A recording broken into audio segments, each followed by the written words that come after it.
have some special guests. My friends slash family is in town. I'm super excited. My birthday was a few days ago, and so we are here coming to you guys, and we're going to be talking about friendship and giving you guys advice and how you can sustain a friendship. Take it over. So, first question is, how did we become friends? Okay, I'll go first. All right, so junior year of high school, I transferred to a new high school. Didn't know anybody. I was new to Sacramento, California, and I met the lovely MONTOYA MAYO, and we just hit it off immediately. To be honest, I don't know like the initial meet. Like, do you remember like what day? Or I kind of just remember our friendship just blossoming. I don't know like details. Yeah, you know I remember everything. Okay, go ahead. So we met in Avid class. Oh gosh. Yeah, we had Avid. So it was like the middle of our junior year because we didn't know. Like, I had known of Summer when they were like, oh, she was a new student. Hanging out from there, like from then on. Yeah, I think we had a lot in common, and we knew that we wanted to go to college and be successful, and so I didn't really have anything in common with anyone else at the school. A lot of young ladies were into other things that we were into, so me and MONTOYA, we were extracurriculars, Spanish club, BSU, making floats for homecoming. That the end result was raggedy, but that's another story for another day. Yeah. So guys, how I met EJIROGHENE, oh my gosh, the first day I met her, I felt like I had knew her my entire life. So these two were roommates. They had just got an apartment together in Berkeley, California, and of course, I've always been an old soul and very motherly, even before I had children. So MONTOYA was gone. She gave me her key. And when she got there, they had just moved in, and all of her kitchen stuff was still in boxes. And she didn't ask me. I just got in the kitchen and got to work. So I was unpacking stuff and putting in kitchen liners in the cabinets and all that kind of stuff. And so in the midst of me doing that, EJIROGHENE came home. And of course, she introduced herself, and I don't know if you're probably thinking like, who's this lady in my house?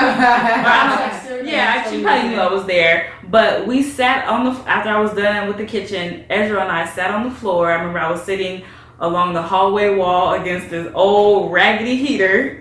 Oh God, I remember that heater. The old school wall heaters. I'm pretty sure you guys know exactly what I'm talking about. And EJIROGHENE still got to burn one from that heater. Did that heater work? It burned you. Oh, it did? Oh God. So EJIROGHENE sat on the floor across from me. I don't know why we were both on the floor because there was furniture in the house, I think.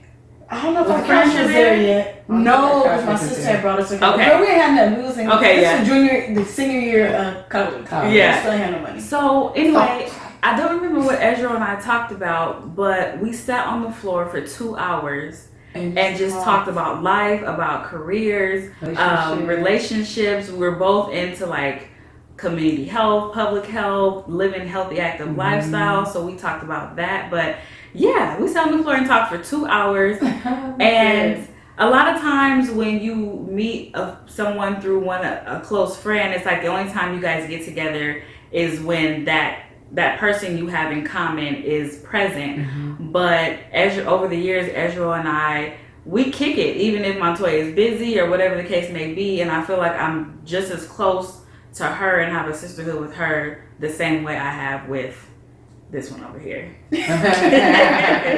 So how did you two meet? We did the blackout, so that was like an event at Berkeley where we blocked say their gates. To protest against all of the issues that we were facing as African Americans on campus, and just to address some of the problems that we had with the way that the systems were set at that time. And I remember that's kind of where our friendship just kind of blossomed. How have we been able to maintain our friendship? Okay, from my perspective, I think the latter part of our undergrad experience and moving into our early to mid 20s, we lived in the same area. So we lived in the San Francisco Bay. I was in Hayward, you guys were in Berkeley, and so we were only maybe 20 minutes apart. I believe that the way we maintained our friendship is that we were a part of each other's daily lives. So we were a part of a praise dance team, which required weekly rehearsals.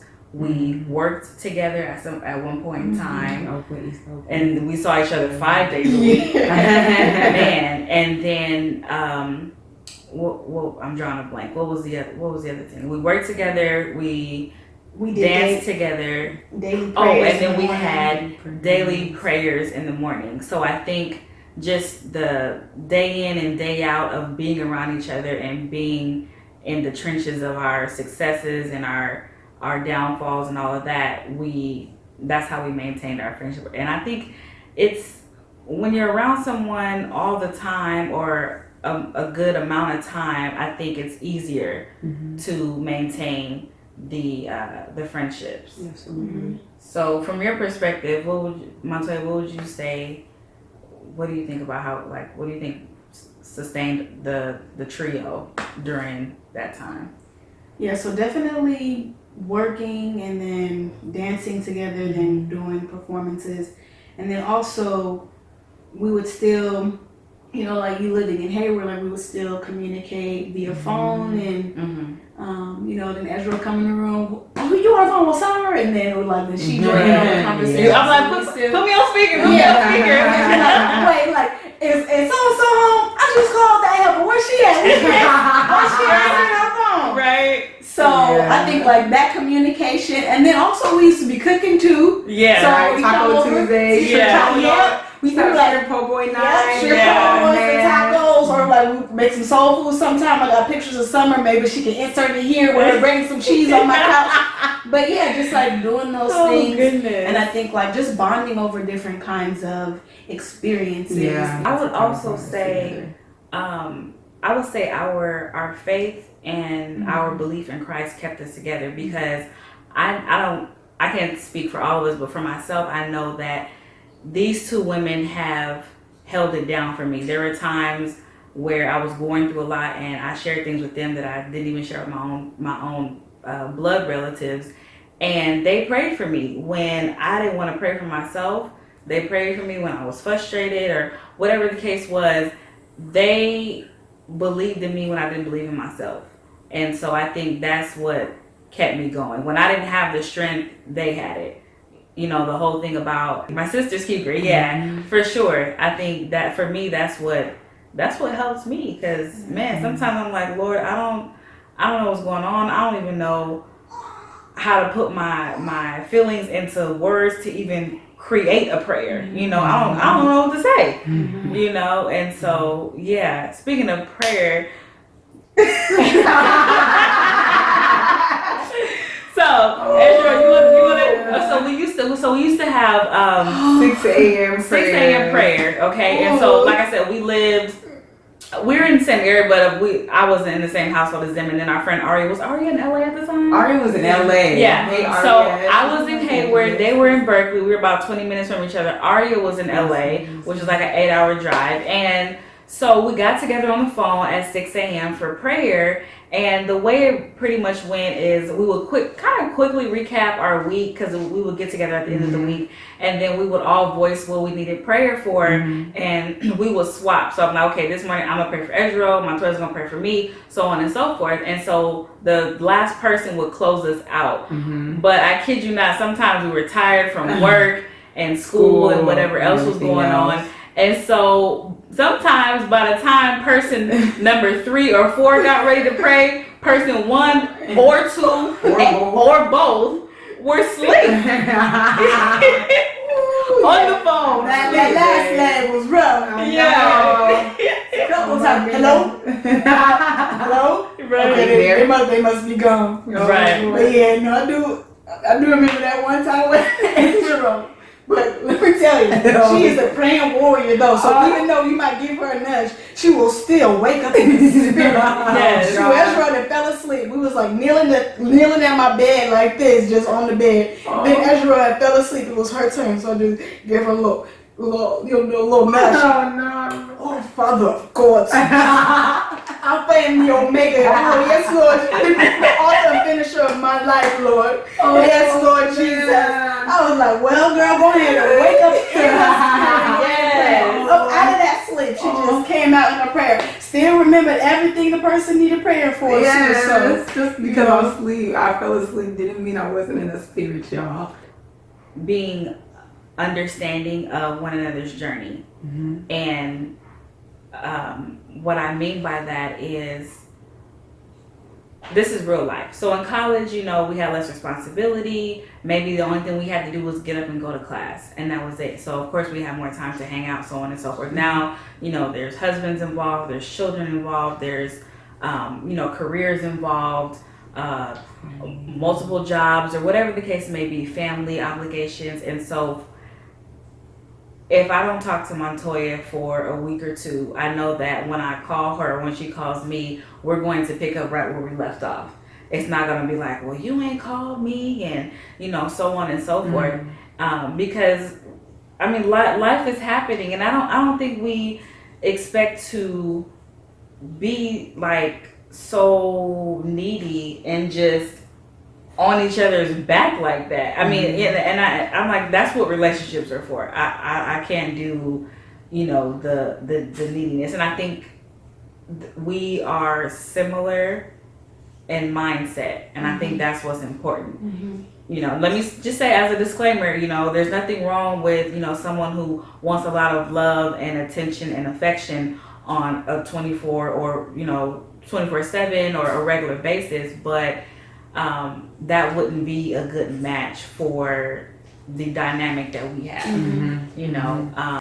Always celebrating. And it's not, and I don't mean simultaneously, if something is going on in Montoya's life, and maybe whatever season of life I'm in, maybe I'm not as happy as I would like to be, or as joyful as I would like to be, I can still be excited for her.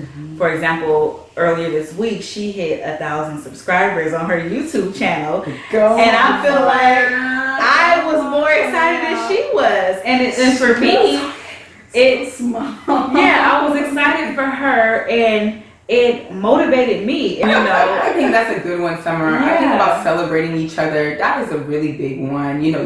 We might not see each other all the time, but we celebrate one another, and that's really, really important. Like, I know when I graduated from when I got my master's, Montoya and Summer were both there for me, which was really important. When Toya launched her YouTube channel, Summer and I were like rooting her on, and we were super excited because this is our friend, baby. Summer had a baby right now. And just holding each other accountable. A lot of times, I'll call and ask Montoya about something, or Ezra was like, well, I did this, and that, and I don't know. And we'll be like, okay, well, have you prayed about it? No. And it's like, okay, well, take it to God, and, maybe you need to sit and be still. Or, okay, you prayed about it, God has given you an answer, now you need to move on it. Well, I don't feel confident, or I don't know this or that. It's like, God brought you this far. He'll continue to help you along the way. So just being accountable and for one another, and also telling each other what we need to hear and not what we want to hear.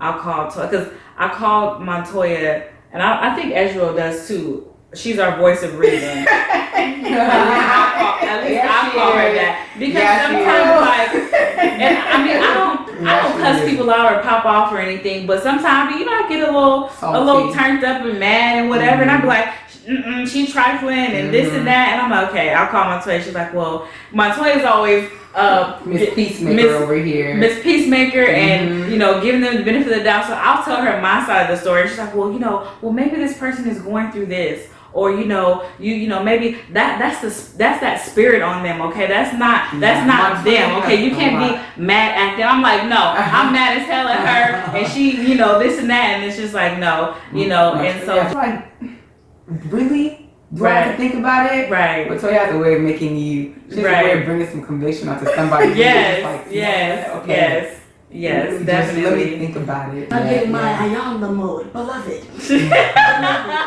No, beloved. Exactly. That is definitely you. I'll be like, I know it may not be. I know, but you know what? But it's back to what I need to hear. Yeah. When you become friends with someone, if you were friends with them for years to come, more often than not, when you are friends with them, that friendship is going to look different. 5 years from that date, 10 years from that date, the person is going to evolve. Whether your friend gets married, whether your friend goes to pursue another degree, or a business venture, whatever the situation may be, and you have to adapt to that. I think in order for the friendship to continue. Yeah. Communication is something that everyone can learn to do, or afford to do. Yeah. It's just the way that you keep each other in the loop, just communicating, and what you're going through, communicating where you're at is really important, because people can't read your mind, right? Right. So you have to be able to communicate that in, whatever communication looks like to you, I know that there's been times where we've all kind of gone through something, and sometimes we'll call one person and the person doesn't want to talk. They'll send a message like, I really can't talk right now, but I'll give you a call when I'm able to, and that's okay. So that also goes hand in hand with understanding, communicating, and understanding. These are our staples, our keys to maintaining and sustaining our friendship. However, honestly and truly, this could probably be applied to many relationships. Not just friendships. Your friendships, people that are, you guys that are watching, you could probably apply this to your friendships and family and your family, any type of relationships, really.